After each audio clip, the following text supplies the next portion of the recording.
Hanggang ngayon, palaisipan pa rin sa mga netizens ang naging tweet ni Jake Ejercito sa kanyang ex-online social media account. May hanash kasi itong tila himutok ng panghihinayang. Aniya, tayo na lang dalawa. Nag-react naman ang mga madlang people sa kanyang naging emote. Hirit ng iba, nagpalipad hangin daw ang aktor kay Kim Chiu.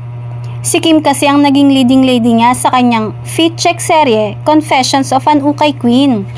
Dahil sa pumatok naman ang tambalan nila sa nasabing series, nagkaroon sila ng following. May ka-fans din na siniship sila sa isa't isa noon. May mga hopya rin noon na si Jake ang magiging leading man ng Chinita Princess sa What's Wrong with Secretary Kim na eventually ay napunta kay Paolo Avellino.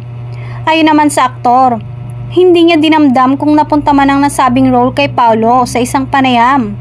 Nag-ugat ang issue na ito nang lumabas ang mga bali-balitang balak umanong manligaw sa aktres ang kanyang co-star na si Jake Ejercito.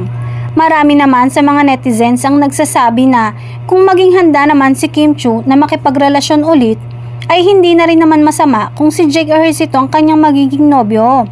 Dahil isa rin naman itong responsable. Bukod pa rito, mula naman sa maayos na angkan si Jake at financially stable na rin naman ito, kaya wala nang iisipin pa si Kim Chiu. Matatandaan na pumatok rin ang digital series na huling pinagtambalan nilang dalawa dahil sa kakaiba nilang chemistry.